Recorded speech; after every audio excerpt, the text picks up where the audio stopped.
네, 안녕하세요. 반갑습니다. 한국사 문동입니다. 자, 오늘 예비 강의 세 번째 시간 시작하겠습니다. 자, 우리 지난 시간에 고려까지 봤죠? 중세. 이제 세 번째 시간이고 조선 보도록 하겠습니다. 일단 조선은 전기, 후기 나뉘는데 한 번에 조선이란 주제에 이렇게 묶어서 어떤 내용들이 출제되는지 가볍게 한번 좀 살펴보도록 할게요. 자, 먼저 앞 시간에 배운 고려 내용을 좀 정리하면, 자, 고려는 우리가 그냥 보는 게 아니라 그래프를 쭉 그린 다음에 안에 집어넣는 연습을 하겠다라고 했는데, 고려는 시기 구분을 어떻게 해요? 시기 구분을 5개로 했는데 기준은 지배 세력 누구인가? 자, 고려라는 나라를 볼 때, 쭉 볼 때 크게 시기를 5개로 쪼개자. 제일 첫 번째 호족, 두 번째 문벌기족, 세 번째 무신, 그 다음에 권문세족, 마지막에 신진사대부. 일단 처음에는 두 문자 따서 외우는 게 좋아요. 호, 문무, 권, 신. 호족, 문벌기족, 그 다음에 무신, 그 다음에 권문세족, 마지막에 신진사대부. 이 중에 사회 계층으로 물을 때 시험에 제일 잘 내는 거는 권문세족이었죠. 친원파. 그러면 요 기본형 그림에다가 무신 집권기가 딱 100년이다. 1170에서 1270까지. 근데 이 중에 뒤에 40년의 기간이 몽골이랑 싸우네? 고려는 대외 관계를 볼 때 외침이 끊이질 않는다라고 했었잖아요. 그 중에 세 번째가 몽골이죠. 첫 번째가 거란, 두 번째가 여진, 세 번째가 몽골. 근데 결국에 그들과 싸우다가 항복을 했다. 1170에서 언제? 1270 딱 요때죠. 그쵸? 근데 그들의 침입을 피해서 강화도로 도망을 갔다가 화의를 체결하고 돌아왔다. 원래 수도인 어디로?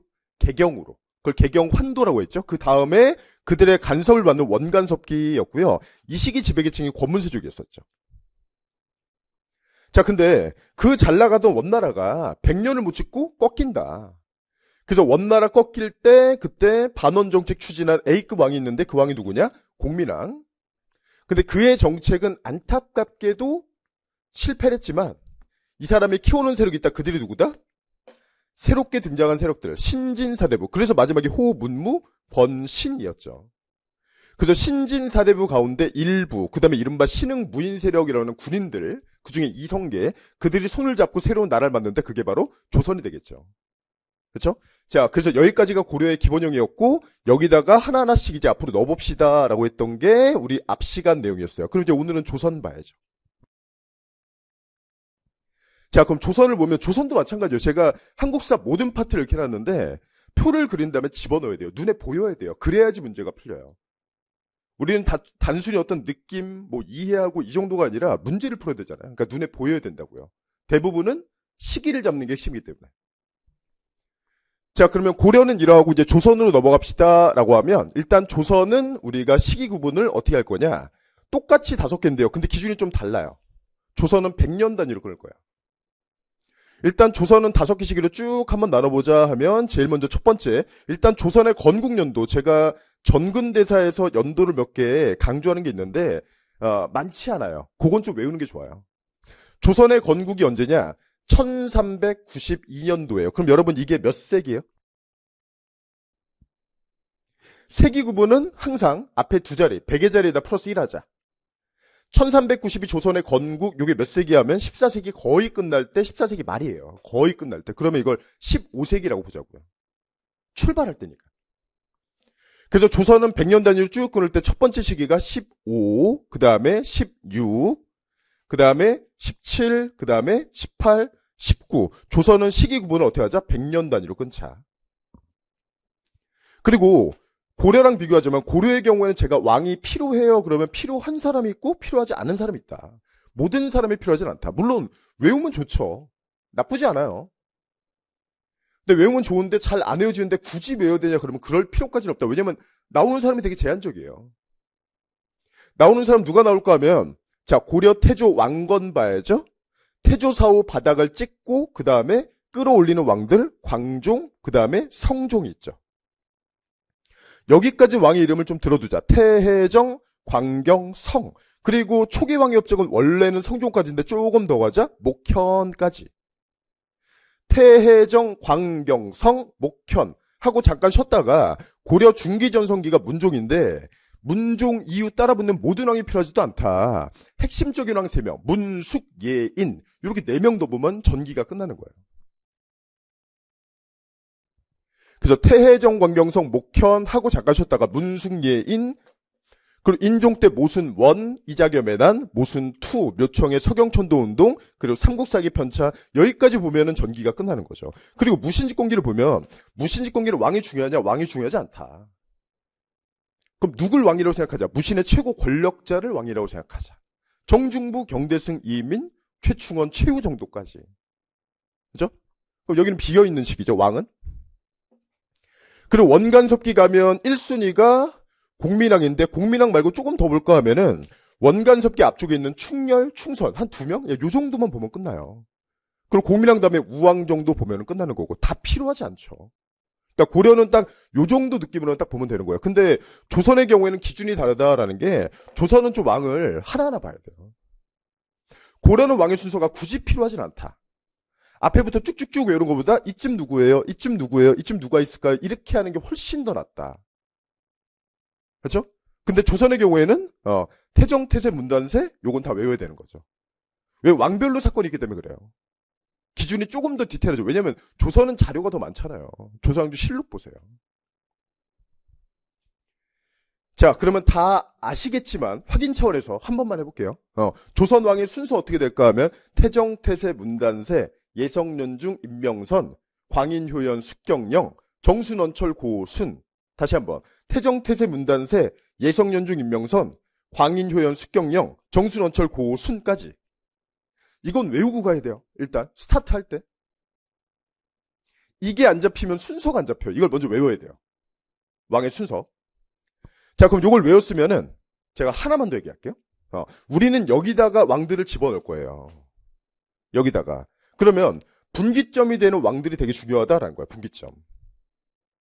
그 분기점이 되는 왕이 누구냐? 제일 처음에 15세기인데 15세기, 그 다음에 16세기 넘어갈 때 누가 있어야 하면 중종. 그 다음에 16, 17 넘어갈 때 광해군. 그 다음에 18세기 들어갈 때 숙종. 그 다음에 19세기 세도정치 넘어갈 텐데 순조가 있다. 그죠?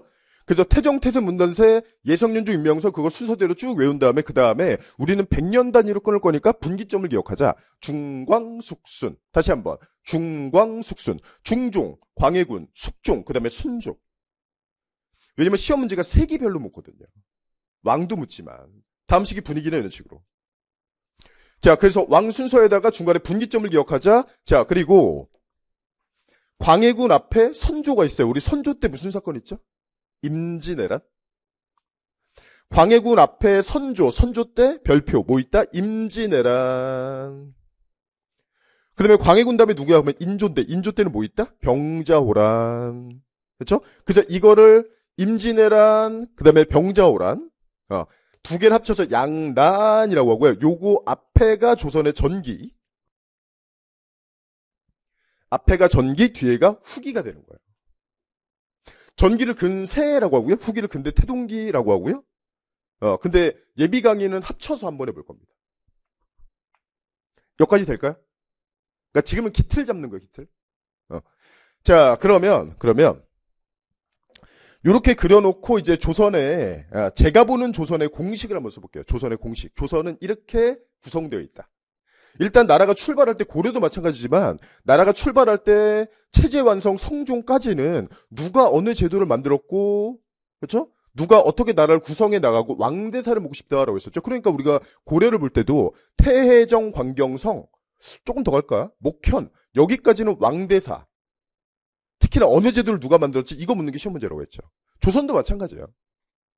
나라 초반에는 제도를 누가 만들었지 왕을 묻고 나라 후반에는 분위기를 묻는 거거든요. 그러면 자, 조선 들어와서 태정, 태세, 문단세, 예성까지 쭉쭉쭉 올라가서 나라가 체제가 완성될 거예요.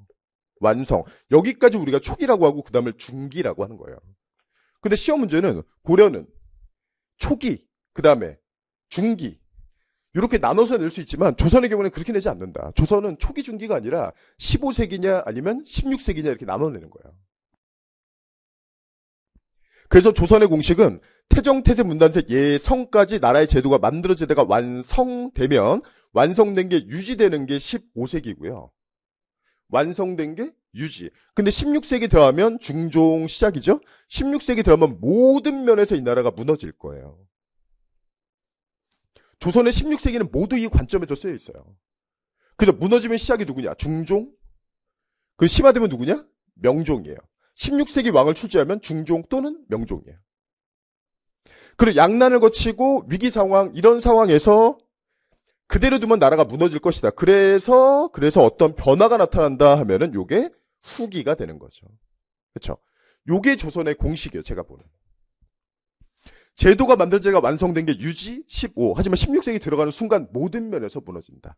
무너짐 시작은 중종, 심화되면 명종. 그리고 양난 이후에 변화가 생기는데 그게 후기다. 그렇죠? 자, 그럼 이제 우리가 어떤 내용들을 봐야 되는지 주제별로 한번 쭉 한번 살펴볼게요. 자, 제일 처음에 고려조선 넘어갈 때 건국 과정 확인해야 되는데 요거는 본수업 가서 보시죠. 본수업 가서. 우리가 후삼국에서 고려 넘어갈 때도 순서부터 확인, 순서 또는 인물 문제 마찬가지예요. 크게 다르지 않다니까요. 봐야 되는 게. 시기가 바뀔 때는 넘어가는 분위기, 그 다음에 순서 보자. 여기도 마찬가지예요. 넘어가는 분위기에다가 순서 확인하는 거예요. 순서. 그런 다음에 조선으로 들어왔죠. 그럼 제일 먼저 첫 번째 조선 들어와서 태정, 태세, 문단세, 예, 성 하면은 초기왕의 업적을 쭉 첫 번째 주제로 출제하는 거예요. 첫 번째 주제. 그럼 초기왕의 주제, 첫 번째 주제로 초기왕의 업적을 출제한다는 건데 이 파트는 조금 주의되는 게 출제 비중이 굉장히 높아요. 굉장히 높고 또 하나 뭐냐면 자, 한국사에서 여러분들이 좀 어려워하는 게 통합 문제거든요. 통합 문제를 제일 많이 내는 파트예요. 어떤 식으로 잘 내냐면 문화사 키워드 준 다음에 어느 왕이냐? 그 왕의 업적은 이런 식으로 문화사, 정치사, 통합 문제. 그리고 여기는 통합 문제가 한국사에서 제일 많이 발달한 파트다라고 했죠. 그렇죠? 그러니까 경제사도 들어와요. 우리 경제 파트 가면 배울 뭐 세종 때 공법이나 아니면 토지제도 과전법이나 아니면 직전법이나 이런 변화가죠. 어느 왕이지까지 묻는 거. 그게 바로 태정, 태세, 문단세, 예, 성이에요. 그럼 여기 있는 사람 모두 나오나요? 그럼 여기도 제한적이죠. 지금은 출제되는 유형만 확인해 잘했죠? 태조는 태조를 따로 내나요? 그럼 아니에요. 태조는 태조를 따로 내는 게 아니라 조선의 설계자라고 불리는 정도전 이런 사람 내는 거예요. 그리고 나머지 왕들은요. 그러면 태종, 세종, 세조, 성종 요 4명을 비교하면서 봐야 되는 게 첫 번째 주제예요. 구체적인 내용은 본서 가서 보시죠. 그렇죠? 그래서 제일 처음에 뭘 봐야 된다? 통합 문제가 잘 나오는 태정, 태세, 문단세, 예, 성, 초기왕의 업적을 먼저 봐야 된다. 자, 그리고 나서 이제 그 다음에 성종은 여러분 왜 성종이에요? 왕의 이름은 죽고 난 다음에 짓는 거죠. 업적을 보고. 그렇죠? 고려 성종, 체제 완성. 조선의 성종, 체제 완성. 공부할 때 그러는 분들이 있어요. 고려 성종, 조선의 성종 막 볼 때 어느 제도, 어느 왕 막 외우는 거 있는데 엄청 많아요, 그게. 그걸 두 문자 따서 막 외워요. 그러지 마세요. 왜요? 정리를 잘해야 되거든요. 이 정리의 기본 원칙은 여러분 성종이 왜 성종이에요? 여기도 마찬가지죠. 고려 성종도 왜 성종이에요? 체제 완성이에요. 그러면 이걸 두 문자 따서 막 다 외울 게 아니라 제도는 다 성종인 거예요, 그냥. 너무 간단한 거예요? 제도는 그냥 다 성종인 거예요. 그러면 원칙이 성종이다 그러면 아닌 것들이 있겠죠. 그걸 보는 거예요, 그걸. 본수업 가면 보겠지만 고려 성종에 다 몰려있다. 대부분의 제도가. 근데 지방제도는 성종이 아니라 현종이거든요. 그러니까 예외를 보는 거예요. 항상 정리할 때 기본 원칙은 원칙을 잡아요. 원칙을. 그럼 예외를 봐요. 시험은 예외에 주목해서 출제하는 거예요. 우리는 정리를 그렇게 해야 돼요. 자, 그래서 조선도 마찬가지. 성종이 왜 성종이냐 그러면 체제 완성에서 여기서 완성된 제도를 보자. 중앙, 지방, 군사. 제도를 쭉 보고 제도를 볼 때마다 이전 제도랑 비교해서 볼 거라고요. 자, 그러면 그러고 나서 이제 그다음 보는 게 대외관계죠. 근데 대외관계가 고려보다는 좀 조선은 좀 쉬워요. 왜 그러냐면 고려는 외침이 끊이질 않잖아요. 지도 뭐 간단하게 그려서 고려는 외침이 끊이질 않아. 제일 처음에 우리를 쳐들어온 게 누구냐 그러면 우리나라 위에서 왼쪽으로 살고 있는 거란.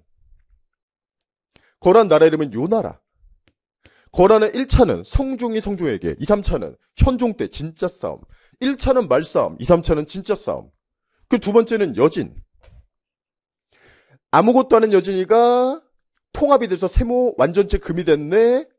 거란을 깨고 우리한테 4대 할래? 라고 하더라. 거란, 여진, 몽골, 홍건적, 왜구, 대외관계 볼 때 고려는 빽빽한데 조선은 초반에 세종 때 4군 6진을 개쳐 여진 공격, 대마도 공격 이거 위에는 전쟁이 없어요. 그러니까 대외관계가 깔끔하죠. 나중에 4대 교린이라는 요 키워드만 잘 볼 거예요. 그래서 초기왕의 업적 보고 제도 보고 대외관계, 대외관계는 고려보다는 쉽구나. 왜냐면 전쟁이 없으니까.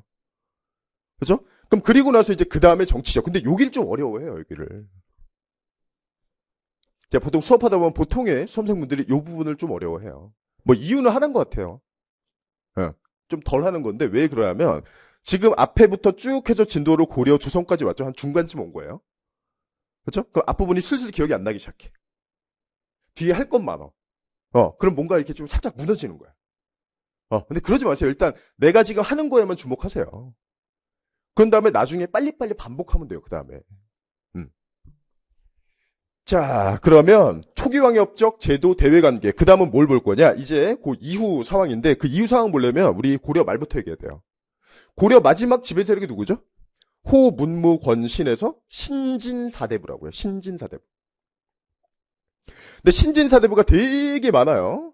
이 사람들은 유학 중에 성리학을 기반으로 해요. 근데 이들이 조선의 건국을 둘러싸고 둘로 갈려요. 소수, 그 다음에 다수. 소수를 급진파 또는 혁명파라고 하고요. 대표적인 인물이 정도전이에요. 조선의 설계자라 불리는. 나머지의 교회는 온건파입니다. 여러분 우리가 유학을 생각해보면 유학, 종교가 된 게 유교죠. 유교에서 군주를 바꾸는 역성혁명이 성을 바꾼다라는 거예요. 유교에서 군주를 바꾸는 역성혁명을 부정하지 않아요. 우리 공자, 맹자 할 때 맹자 있죠. 맹자도 긍정을 해요. 근데 그만한 사유가 있다라는 게 소수예요, 소수.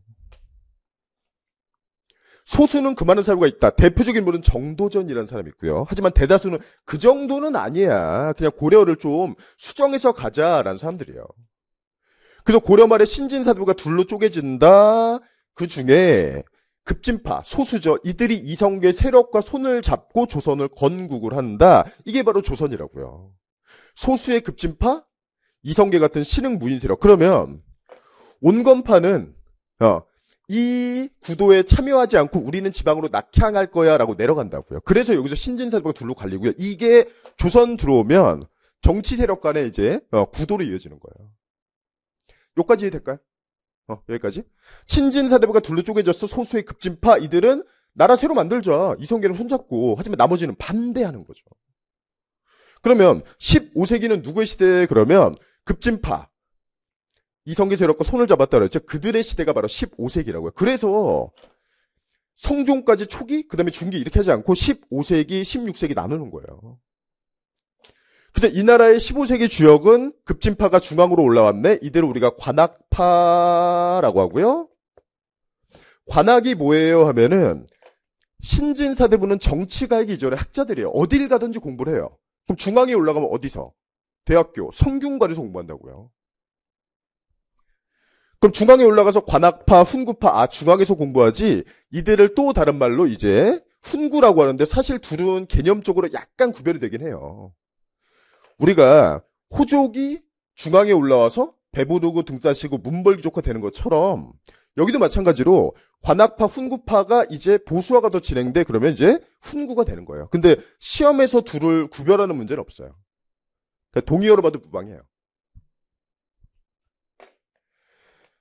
자, 그럼 여기에 대응해서 아니야 우리는 새로운 나라 건설하는 거 반대해 지방으로 내려갈 거야. 이들을 지방에 내려가서 공부하네 해서 사학파 또는 훈구라는 명칭에 대립해서 사림이라고 하는 거죠. 그래서 두 세력 간의 다툼으로 벌어지는 거예요. 그러면 위아래 계층이 어떻게 다른지 이 성향을 먼저 비교하겠죠. 근데 그게 또 시험 문제죠. 위에 올라간 이들은 중앙에 있으니까 중앙집권, 부국강병, 민생안정. 여러분 15세기 관악파 훈구는요. 새롭게 본인들이 나라를 만든 사람들이에요. 그럼 내가 내 나라를 만들었어. 그럼 어떻겠어요? 주인의식이 있는 거라고. 내 거니까. 그래서 중앙에 있으니까 중앙집권, 그 다음에 나라는 더 강하게 부국강병, 백성은 더 잘 먹고 잘 살게 민생안정. 중앙집권, 부국강병, 민생안정. 근데 아래로 내려간 이들은요, 지방에 내려가서 뭘 하냐? 지방에 가서 향촌자치, 지방은 우리가 알아서 통치할게. 그리고 왕도 정치, 왕은 힘으로, 그러지 마세요. 힘으로 하지 말고, 은은하게 덕으로 통치해주세요. 지방에서 우리가 알아서 할 겁니다. 이렇게 세력 구도가 갈린다고요. 자, 그러면, 중앙에는 관악파, 훈구, 지방에는 사학파, 사림. 근데 사림이 슬슬 올라오기 시작해요. 그 시점이 언제냐면 성종 때예요. 성종 때 김종직이라는 사람이랑 그의 문인들, 그래서 사림이 성종 때 김종직 등의 사람들이 슬슬 올라오기 시작한다. 그럼 이들이 처음 올라왔을 때 요직에 앉지 못할 거고 되게 높은 자리에 올라오자마자 어떻게 영의정좌정해 못하지. 그럼 이들이 포진하는 공간은 언론기관에 포진해요. 그래서 훈구를 공격해서 둘 간에 싸움이 벌어지는 거예요.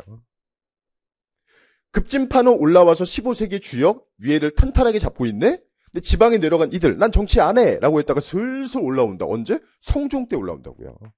그래서 시험문제 출제 선지가 이런 거예요. 사림을 대거 등용했다. 누가? 성종이. 자, 그럼 올라온 이들과 중앙을 잡고 있는 관악파 훈구 간의 싸움이 벌어진다. 그게 바로 뭐냐? 네 차례 사화, 무, 갑, 기, 을이라고 하는 두 문자 따는 네 번의 사화가 있는 거죠.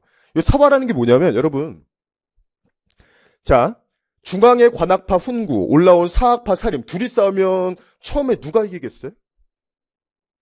중앙을 잡고 있는 관악파 훈구랑 지방에서 처음 올라온 사학파 사림이랑 둘이 싸움이 시작된다. 누가 이기겠어요? 당연히 관악파 훈구가 이기죠, 처음에. 왜? 요직을 장악하고 있는데. 그래서 이들의 공격으로 네 차례 사림이 화를 입었네라는 게 4대 4와 두 문자 따서 볼 텐데 무오, 갑자, 기묘, 을사에서 무갑기, 을이라고 한다고요. 여기서 사화라는 개념은 여기다 쓸게요. 사림이 화를 입었어? 사, 화. 그럼 사림이 여기서 혼났어요. 이 정도 개념이 아니라 죽거나 유배 갔다는 얘기예요. 훈구 공격으로 죽였다. 훈구의 공격으로 죽었다. 유배를 갔다. 그게 바로 사화다. 근데 이런 일을 쭉 겪었는데도 사림이 계속해서 올라온다. 죽여도 또 올라와, 죽여도 또 올라와, 죽여도 또 올라와. 아니 어떻게 계속 올라와? 라고 생각할 수 있는데 여러분 진짜 기반은 밑에고요. 진짜 끝판왕은 밑에 있는 거예요. 향촌에. 여러분 사림의 끝판왕을 살림이라고 해요. 사림의 끝판왕. 이 사람이 제야의 사상가예요. 이 살림이라는 사람이 제자들을 쭉 불러온 다음에 얘들아 한번 따라해보렴. 그죠? 우리가 해야 될 방향은 뭐다? 향촌자치 하면 앞에 있는 애들이 향촌자치, 왕도정치, 왕도정치. 그죠? 세뇌교육을 막 시키는 거죠. 따라해봐. 향촌자치, 왕도정치. 그럼 이대로 쭉 공부한 애들 중에 일부가 과거시험 합격해서 올라가서 정치하는 거예요. 그러다가 사화로 죽고, 그러다가 사화로 유배 가고. 그럼 스승 살림 입장에서는 아우 슬프지만 그래도 괜찮아. 왜요? 제자들이 많잖아요. 또 교육해서 올려보내면 되지.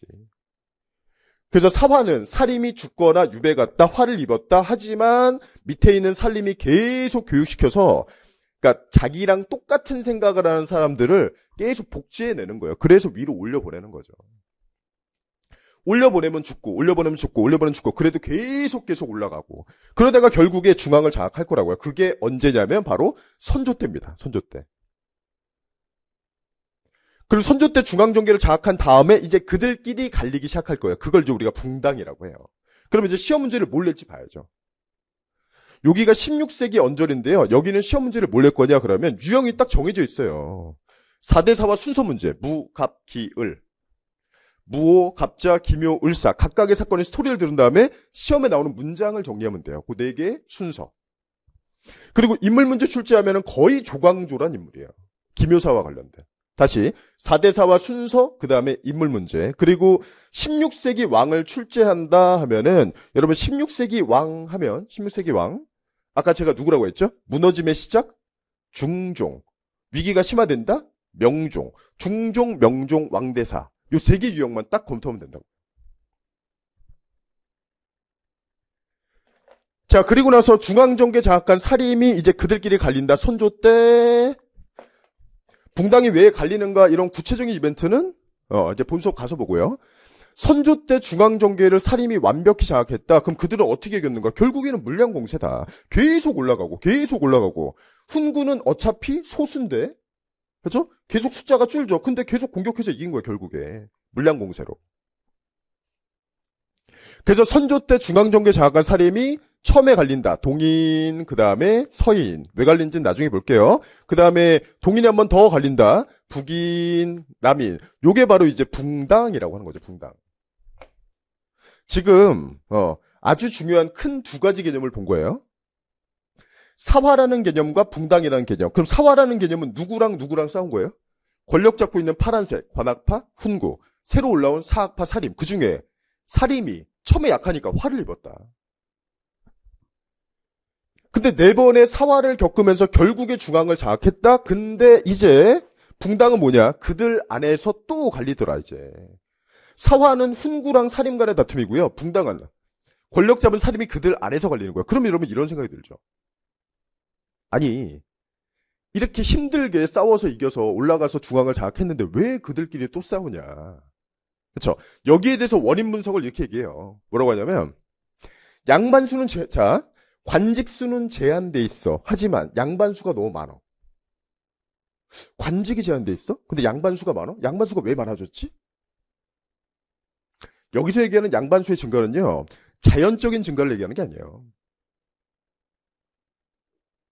그러면 뭘 얘기하는 건가요? 그러면 원래 지방 내려간 사학파 사림은 정치 안 해라고 내려간 사람이죠. 근데 이들이 올라오기 시작하는 거예요. 정치하겠다고. 그럼 그동안 올라오고 계속 올라왔는데 성종 위로 계속 올라왔는데요. 그러면 계속 올라왔었죠. 근데 죽어나갔잖아요. 이게 약간 자연의 법칙처럼 얘기하면 훈구라는 천적이 있으니까 올라오는 사림들의 개체수 조절이 된 거예요. 근데 훈구가 아예 다 소멸해버렸잖아요. 그렇죠? 그러면 정치하겠다고 올라온 양반이 너무 많어. 근데 관직수는 제한돼 있어. 그러니까 편가르기가 시작된 거죠. 붕당은 왜 생기는가? 싸움은 이해관계 싸움이다. 자리 다툼. 그래서 동인 서인 갈렸네. 그 다음에 동인이 한 번 더 갈렸네. 북인 남인. 그래서 붕당 정치를 언제? 선조 때 시작했다라는 거. 그리고 선조 때 동인 서인 북인 남인 갈린 상태에서 이 상태에서 이제 아주 큰 전쟁이 터진다. 그게 바로 임진왜란이란 거고요. 요 첫 번째 빨간색이죠. 그죠? 그래서 임진왜란 터지고 임진왜란은 되게 중요한 주제죠. 요 안에 세부 주제로 들어가서 임진왜란의 순서를 확인할 거예요. 순서. 그럼 임진왜란 다음에 이어지는 왕들 우리 왕 순서대로 광해군부터 누구예요? 광, 인, 효, 현. 우리 배울 주제들 뭐 있느냐 확인만 좀 해보자고요. 선조는 동인, 서인, 북인, 남인 갈리고 이 상태에서 임진왜란 땅 터지고 임진왜란 마치고 선조가 조금 더 살다가 갑자기 죽어요. 그래서 왕이 광해군이 되고요. 여기부터는 순서대로 광, 인, 효, 현. 이 왕들을 한 번에 쭉 보는 거죠. 지금은 문제 유형 살펴보자라고 했으니까 광해군은 시험에 굉장히 잘 나온 왕이에요. 광해군은. 임진왜란 끝나고 광해군이 왕이 됐다. 광해군에서 우리가 확인할 내용은 광해군 때 붕당 누가 권력 잡았는가 북인. 붕당 얘기는 나중에 본수업 가서 하시죠. 그리고 외교를 잘했다. 중립외교라는 거예요. 조선시대 왕 가운데 군으로 끝나는 두 명. 연산군, 광해군. 대흥군은 왕 아니잖아요. 왜 군으로 끝나냐? 이 군이 왕자 시절 이름이에요. 왕자 시절 이름. 연산군은 근데 예나 지금이나 평가가 동일합니다. 그냥 이상한 애예요. 근데 광해군은 평가가 조금 다른 게 외교를 잘했거든요. 그래서 광해군 때는 북인이라는 애들이 권력을 잡았구나라는 거고 이 사람이 외교를 되게 잘했다. 중립외교, 실외교. 그래서 우리가 전쟁을 피할 수 있었다. 이런 내용들을 볼 거고요. 외교는 되게 잘했는데 군주가 가져선 안 되는 도덕적인 흠결. 어머니를 유폐시키고 동생을 죽인 폐모살제. 이런 도덕적인 흠결이 있어요. 유교국가에서 군주가 가진 도덕적인 흠결. 그래서 결국에 다른 붕당들이 연합해서 북인 말고 나머지들 서인 주도 남인 참여로 광해군을 날릴 건데 이걸 우리가 반정이라고 합니다. 반정. 뒤집는 거. 그 다음 왕이 인조니까 인조반정 이렇게 되는 거예요. 그래서 광해군 때는 북인, 중립외교, 도덕적인 흠결로 날아갔구나. 광해군은 단독 문제 대비 쭉 하고, 그리고 인조 때는 전쟁이 2번 있어요. 요거. 그죠? 그래서 인조 때는 정묘호란, 병자호란. 인조는 인조 다음 왕대 이래는 출제하는 게 아니라 시험 문제는 되게 내는 게 명확해요. 광해군은 단독 내죠? 그럼 이 내용에 조금 더 봐야 돼요. 그리고 인조는 뭘 내냐? 정묘병자 비교를 내는 거예요. 비교. 그리고 효종 때는 북벌이라는 이벤트를 볼 거고요. 현종 때는 예속논쟁이라는 이벤트를 볼 거예요. 이걸 지금 우리가 예비 강의니까 하나하나 설명하기 뭐하고 광인, 효, 현 순서대로 시험 문제 주제는 명확하다. 광해군은 단도, 인조는 2전쟁의 비교, 효종 때는 북벌이라는 이벤트, 그리고 현종 때는 예속논쟁이라는 이벤트가 있다. 자, 그러면 붕당의 시작은 선조, 동인서행 갈리고 동인이 한 번 더 북인남행 갈리고 이게 시작이 됐구나. 이렇게 갈린 상태에서 전쟁이 났다? 임진왜란. 그러면 붕당 정치는 선조 때 시작했다. 근데 모범적인 붕당 정치는 언제부터냐 그러면 광해군을 몰아낸 인조반정 이후라고 할 거예요. 광해군을 몰아내. 왜 광해군을 몰아내? 왜 광해군을 안 쳐줘요? 그러면 광해군 때는 북인이라는 애들이 독주를 해요. 여러분, 붕당 정치는 지금의 정당 정치랑 똑같다고 생각하시면 돼요. 2개 이상의 붕당이 서로 치고받아야 돼요. 근데 광해군 때는 북인 혼자 놀았다고요. 그러니까 모범적이지 않은 거죠. 그래서 광해군 때는 북인이 독주했으니까 빼고 광해군 몰아낸 인조반정 이후 그리고 붕당의 변질이라고 우리가 배우게 될 경신한국 직전까지 여기가 붕당의 전성기고요. 그렇죠? 그리고 광인, 효, 현 다음에 왕 누구 있어요? 그러면 숙종, 그리고 경종은 뭐 한 줄짜리고, 그리고 영조, 숙경영, 정쭉 볼 텐데, 숙종 때 환국이라는 사건으로 붕당 정치가 변질이 될 거고요. 잘 나가던 붕당 정치가 경신한국 기점으로 환국, 정국이 급전환되는 건데 이걸 붕당 정치 변질이라고 해요. 본 수업 들어서 할 겁니다. 그래서 붕당 정치 잘 나가다가 결국에 변질됐다. 경신, 기사, 갑술, 아무튼 환국 정치라는 거. 그럼 여기서 무너졌죠. 이 무너진 걸 다시 끌어올리는 게 누구냐? 영정조예요. 그럼 무너진 걸 다시 끌어올렸다. 영조, 그 다음에 정조 이 2명을 탕평군주라고 하는데 너무너무 중요하겠죠. 이걸 이른바 뭐라 그래야하면 조선의 르네상스 시기라고 해요. 르네상스가 뭐예요? 르네상스가? R이만 잘 기억하면 돼요. 뭐예요? 다시. 잘 나가다가 무너진 조선이 환국으로 다시 르네상스 누구예요? 영종조 탕평군주라고요. 그래서 시험 문제는 숙경영 정쭉 갈 때 숙종도 단독 문제 대비. 근데 진짜 A급은 영종조 탕평군주. 영종조는 항상 정책을 비교하는 게 좋아요. 우리 본수학 가면 보겠지만 영조는 이응해서 완론탕평, 정조는 지읒해서 줄론탕평, 영조는 속속속, 정조는 통통통 이런 식으로 2문자를 따서 쭉 비교를 할 겁니다. 근데 이게 조선의 마지막 기회였는데 영종조, 르네상스, 탕평군주 쭉쭉쭉 가다가 결국에 정조가 돌아가신 다음에 안타깝지만 우리는 세도정치 나락으로 떨어져요. 세도정치라는 말은 많이 들어봤죠? 근데 정의를 내려라 그러면 막상 정의를 잘 못 내릴 때가 많을 텐데, 세도정치는, 그러니까 우리나라 요 말들이 한자어잖아요. 그러니까 말을 만드는 게 좋아요. 굳이 한자 못 써도 됩니다. 그냥 이걸 말을 만들면 돼요.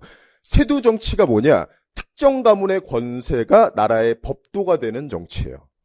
다시, 특정 가문의 권세가 나라의 법도가 되는 정치다. 그 특정 가문이 누구냐? 왕실의 외척들이에요. 여러분 정치는 소수에게 집중되면 집중될수록 부패하기 쉽죠. 권력이 집중되면 부패하기 쉽잖아요. 그래서 양반 살인들 중에 서인들 중에 노론들 중에 이런 내용도 쭉 볼 텐데 정치 참여 계층이 계속 줄다가 결국에 소수의 외척 집단으로 주는 거. 그게 바로 세도 정치예요. 안동김 씨, 풍양조 씨 거기다가 유력 가문 몇 개 더 연합하죠. 반남박 씨 이렇게. 그럼 권력이 집중되고 가장 부패한 시기다. 이때 백성들이 너무너무 어렵다. 그러면 이제 우리가 봐야 되는 게 백성들이 봉기하는 이유는 뭐예요? 제가 전근대사에서 전국적 봉기가 총 몇 차례 따렸죠? 3차례. 그 3차례 모두 다 시험 문제급인데 첫 번째는 신라 거의 끝날 때 백성들이 진짜 성질 났네. 9세기 말 진성여왕. 그 다음에 두 번째는 고려 무신직공기 기억날 겁니다. 무신직공기 요때 전국적 봉기가 있는데 왜 그래요? 그러면 무신들이 문벌귀족 요 후반에 모순 심할 때보다 얘들보다 더하다. 9세기 말 진성여왕, 그 다음에 고려 때 무신직공기, 그럼 세 번째가 세도정치라고요. 그래서 세도정치 가면 우리는 그래프로 정리할 건데 저는 항상 눈에 보이는 걸 선호해요. 그래야지 여러분들이 이해도 잘 되고 기억도 잘 나고 문제 집어넣을 때도 편해요.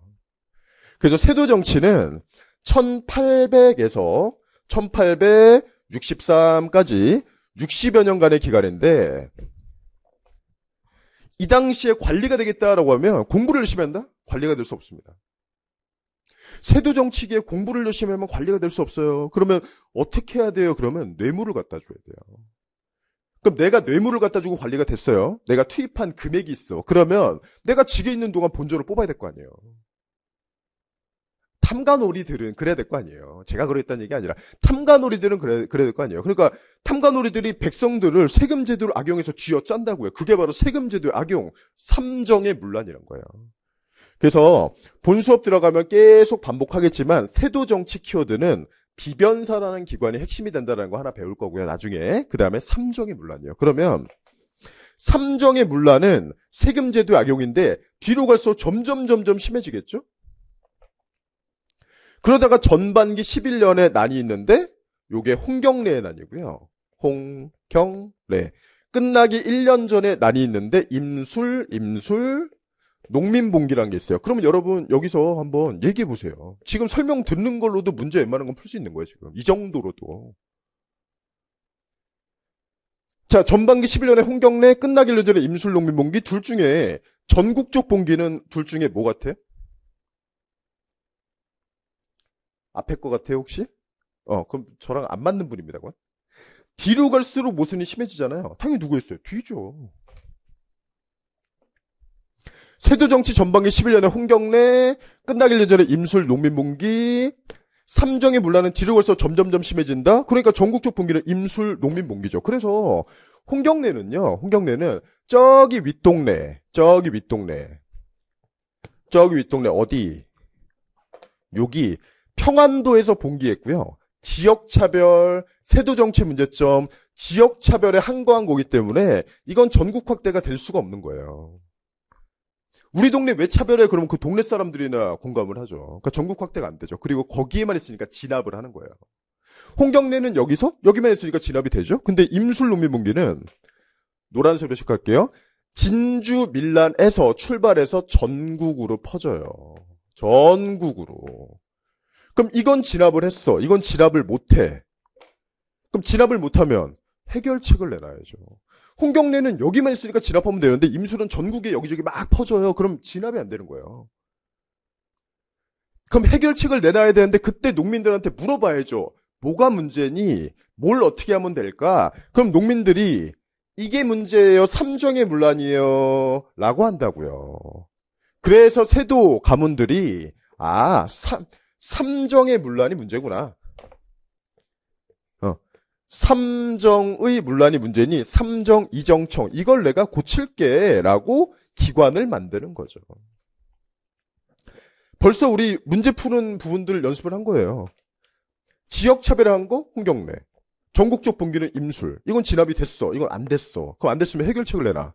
문제가 뭐야? 삼정의 문란. 그걸 고칠게 라는 게 뭐다? 삼정 이정청의 설치. 하지만 근본적 해결은 되지 않겠죠. 왜냐면 탐관오리가 뜯은 게 결국에 뇌물로 누구한테 가겠어요? 세도 가문한테 갈 거라고요. 그죠? 그래서 조선은 19세기에 슬슬 무너지게 되는 거죠. 그죠? 왕의 경우에는 3명인데 순조, 그 다음에 헌종, 그 다음에 철종이 있습니다. 왕을 내는 건 좀 이례적인데 그건 들어가서 다 요 그림에 넣는 연습을 할 거예요. 그죠? 여기가 마지막 조선의 19세기 내용이에요. 예비 강의이기 때문에 우리가 쭉 보는 것처럼 이렇게 그림 그린 다음에 이렇게 넣으면서 왕을 하나하나 검토하면 되겠구나. 이런 분위기를 보는 거예요. 분위기. 그래서 너무 부담 갖지 마시고 가볍게 들어주세요. 듣고, 조금 내가, 부족한 것 같다? 한 번 더 천천히 가봤기. 이렇게 하고 본 수업 들어가시면은 훨씬 얘기가 빠를 겁니다. 얘기 드렸죠? 한국사는 눈에 보여야 됩니다. 여기다가 집어넣어야 돼요. 예를 들면 이런 거죠. 예를 들어서 뭐 중종 다음에 누구예요? 그러면 잠시만요. 태정, 태세, 문단세, 예성, 연중, 인 이러면 안 된다고요. 그렇죠? 중종 어디예요? 그러면 여기 그림에서 중광숙순. 16세기 분위기 무너지는구나. 무너지는구나라고 예상하고 들어가야 되는 거죠. 아시겠죠? 제가 수험한국사에서 추구하는 바는 이겁니다. 모든 파트, 세부 주제별로 모든 파트들을 다 이렇게 해놨어요. 거기 맞춰서 반복하면 됩니다. 네. 자, 그러면 네, 오늘 예비 강의 조선 파트 이렇게 완료하고요. 이제 근현대사 가야겠죠? 근현대사 시간에 또 뵙도록 하겠습니다.